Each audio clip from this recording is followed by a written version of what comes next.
God, send a picture right here. I'm just kidding. Comb your hair, will you, I don't Don? even have any. I know. Alright. We call BS are now the famous words of 19-year-old Emma Gonzalez, a Stoneman Douglas High School shooting survivor and an advocate of gun control. Back in my school days, we had fire drills to practice where to go and what to do in case of a fire. Nowadays, kids have code red drills to teach them what to do if there's an active shooting taking place on school grounds. Now imagine if you were sitting in a classroom and you began to hear shots fired. What would you do? I don't think any amount of drills will prepare you for that moment. According to Every Town for Gun Safety, there have been 305 school shootings in America since 2013. That is an average of 1 shooting per week. Today, I would like to make you aware of the fact that something more needs to be done about school violence in schools. I will explain some of the problems as well as discuss opposing views and something we can all do to help. Let me begin by stating some of the problems, which are lack of gun control and an outdated Second Amendment right. Albert Einstein defined insanity as doing the same thing over and over again, but expecting different results. Clearly, the call for more gun control is insane because it has not worked. There needs to be restrictions on firearms, such as who can have them, under what conditions, where they can be taken, and what types of firearms someone can carry or own, and age limitations.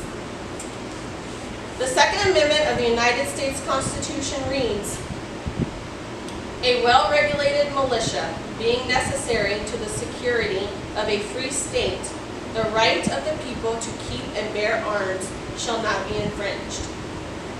The Second Amendment right was written in 1791 as a way to provide more power to state militias.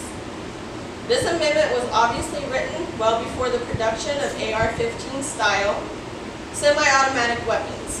Back then, no one thought they would have to think about one man killing dozens of people and injuring a few dozen more, all by himself. Now let's talk about some opposing viewpoints on gun control. Some people say that guns don't kill people. People do. That is only half true. More guns mean more murders, suicides, and mass killings. We have more mass killings because we have too many guns, and those guns can fall into the wrong hands.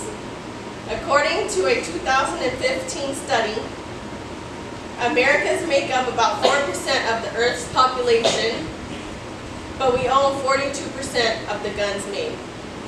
Someone cannot kill as many people with a knife. Now, some people believe the Second Amendment gives every citizen the right to own guns, free of federal regulations, to protect themselves.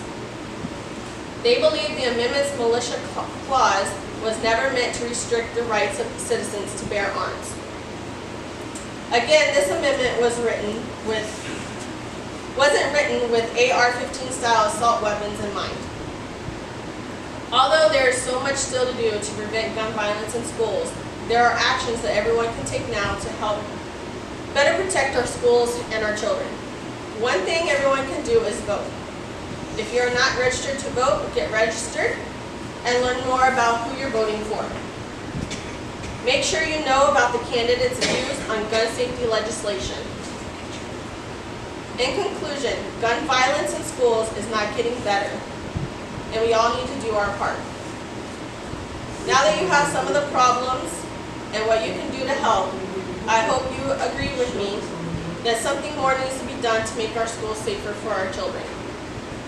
And remember to vote, and know who you're voting for. Again, in the words of Emma Gonzalez, we call BS.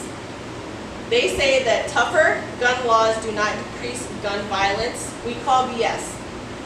They say a good guy with a gun stops a bad guy with a gun. We call BS.